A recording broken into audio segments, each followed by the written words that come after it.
ಅವರು ನಾನು ಬಂದು ಒಂದು ತಿಂಗಳಲ್ಲಿ ಬಗೆಹರಿಸ್ಕೊಡ್ತೀನಿ ಅಂತೇಳಿ ಅದನ್ನೆಲ್ಲ ಆಶ್ವಾಸನೆ ಕೊಟ್ಟರು.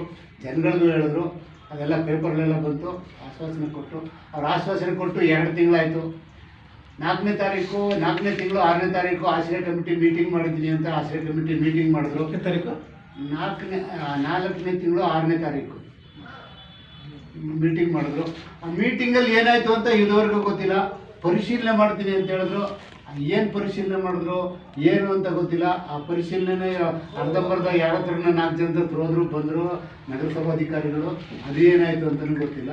ಪದೇ 35 ವರ್ಷದಿಂದ ಎಲ್ಲರೂ ಬಂದವರೆಲ್ಲ ಈ ಥರ ಸಬು ಹೇಳಿ ನಮ್ಮ ತಾಲೂಕಿನ ಬಡಜನತೆಗೆ, ನಿವೇಶನ ರೈತರಿಗೆ, ವಸತಿ ರೈತರಿಗೆ ತುಂಬ ಅನ್ಯಾಯ ಆಯ್ತಾ ಇದೆ.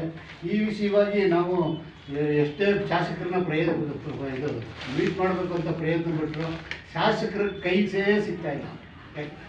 ಎಷ್ಟೇ ಹೋದರೂ ಶಾಸಕರು ಕೈ ಸಿಗ್ತಾಯಿಲ್ಲ. ಅವ್ರು ಹೇಳಿದ್ದನ್ನ ಎಲ್ಲಿದ್ದಾರೆ ಅಂತಲೇ ಗೊತ್ತಿಲ್ಲ. ಶಾಸಕರ ಕಚೇರಿ ಇದೆ, ಅಟ್ಲೀಸ್ಟ್ ಸರ್ಕಾರ ಶಾಸಕರ ಕಚೇರಿ ಕೊಟ್ಟಿದೆ, PA ಕೊಟ್ಟಿದೆ. ಅಟ್ಲೀಸ್ಟ್ ತಿಂಗಳಿಗೊಂದ್ಸತಿನಾದ್ರು ವಾರಕ್ಕೊಂದ್ಸತಿನಾದ್ರು ಶಾಸಕರು ಕಚೇರಿಗೆ ಬಂದು ಕೂರಲ್ಲ. ಅದು ಯಾತಕ್ಕಂತ ಕೊಟ್ಟರು ಅಂತ ಸರ್ಕಾರಕ್ಕೆ ಕೇಳಬೇಕು ನಾವು. ಆ ಶಾಸಕರ ಕಚೇರಿ ಅಂತ ಯಾಕೆ ಕೊಟ್ಟಿದ್ದೀರಪ್ಪ, ಸುಮ್ಮನೆ ಅದಕ್ಕೆ ಬಾಡಿಗೆ ಇದು ಎಲ್ಲ ಏನಕ್ಕೆ ಅಂತ ಕೇಳಬೇಕು. ಈ ದೃಷ್ಟಿನಲ್ಲಿ ಇವರು ಹುಣಸೂರು ತಾಲೂಕಲ್ಲಿ ಹೊಸದಾಗಿ MLA ಆದರು. ಹುಣಸೂರು ತಾಲೂಕು ಜನ ಇವರು ಪ್ರಥಮವಾಗಿ MLA ಆಗಿ ಗುರುತಿಸಿದ್ರು. 3 ವರ್ಷದಿಂದ ಏನು ಮಾಡ್ತಿದ್ದಾರೆ ಅನ್ನೋದೇ ಗೊತ್ತಿಲ್ಲ ನನಗೆ. 2 ಆಶ್ರಯ ಕಮಿಟಿ ಮೀಟಿಂಗ್ ಮಾಡಿದ್ದಾರೆ. ಆಶ್ರಯ ಕಮಿಟಿ ಮೀಟಿಂಗ್ ಮಾಡಿದ್ದಾರೆ. ಅವು ಏನು ಪ್ರೋಸೆಸ್ ಆಯಿತು, ಆಶ್ರಯ ಕಮಿಟಿ ಏನು ಕ್ರಮ ಆಯಿತು, ಪ್ರೋಸೆಸ್ ಆಯಿತು ಅಂತಲೇ ಗೊತ್ತಿಲ್ಲ.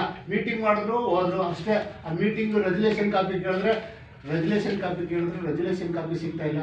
ನಾವು ಅರ್ಜಿ ಹಾಕಿ 2 ದಿನದಲ್ಲೇ ಅರ್ಜಿ ಹಾಕ್ತಾರೆ. ನಾವು ಆಶ್ರಯ ಕಮಿಟಿ ಮೀಟಿಂಗ್ ಆದ 2 ದಿನಕ್ಕೆ ರೆಜುಲೇಷನ್ ಕಾಪಿ ಸಿಕ್ಕಿಲ್ಲ. ಏನು ಕ್ರಮ ತಗೊಂಡಿದ್ದಾರೆ ಅಂತ ಗೊತ್ತಿಲ್ಲ. ಅಧಿಕಾರಿಗಳು ಕೇಳಿದ್ರೆ ಇನ್ನೂ ಸೈನ್ ಆಗಿಲ್ಲ, ಶಾಸಕರು ಇನ್ನೂ ಬಂದೇ ಇಲ್ಲ, ಸಿಕ್ಕೇ ಇಲ್ಲ ಶಾಸಕರು ಅಂತ ಅಧಿಕಾರಿಗಳು ಕೈ ಚೆಲ್ತಾರೆ, ಶಾಸಕರು ಸಿಕ್ಕಿಲ್ಲ ಅಂತ.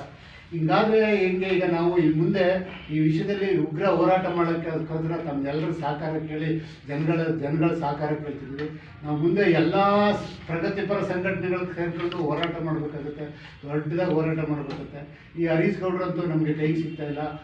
ಹರೀಶ್ ಗೌಡರು ರಾಜ್ಯ ನಾಯಕರಾಗಲಿ ರಾಷ್ಟ್ರ ನಾಯಕರಾಗಲಿ ನಮ್ಗಾಗಬೇಕಾಗಿಲ್ಲ. ಜಿಲ್ಲೆಯಲ್ಲೆಲ್ಲರೂ ಓಡಾಡಿಸಿ ಅಟ್ಲೀಸ್ಟ್ ಹುಣಸೂರು ಜನ ಅವ್ರನ್ನ ಮೊದಲನೇದಾಗಿ MLA ಮಾಡವ್ರೆ.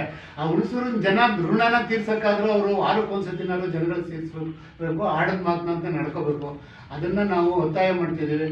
ಅವರು ಹುಟ್ಟಿದ ತಂದೆ ತಾಯಿನೇ ಮರೆತುಬಿಟ್ಟಂಗೆ. ಹುಣಸೂರು ತಾಲೂಕು ಜನ ಅವ್ರನ್ನ MLA ಮಾಡಿದ್ರು. MLA ಮಾಡಿದಂಥ ಜನ ಮರೆತರೆ ಹುಟ್ಟಿದ ತಂದೆ ತಾಯಿನೇ ಮರೆತುಬಿಟ್ಟಂಗೆ. ಈ ಭಾವನೆನ ಹರೀಶ್ ಗೌಡರು ಬಿಡಬೇಕು. ಇನ್ನಾದರೂ ಬಂದು ಬಡವ್ರ ಕಷ್ಟ ಸುಖಕ್ಕೆ ಸ್ಪಂದಿಸಬೇಕು. ಬಡವರ ನಿವೇಶನ ಏನು ಅವ್ರು ಆಶ್ವಾಸನೆ ಕೊಟ್ಟಿದ್ದಾನೆ ಹಂಗೆ ಈಡೇರಿಸಬೇಕು ಅಂತ ಈ ಪತ್ರಿಕಾಗೋಷ್ಠಿ ಮೂಲಕ ಒತ್ತಾಯ ಮಾಡ್ತಾ ಇದ್ದೀನಿ ನಾನು.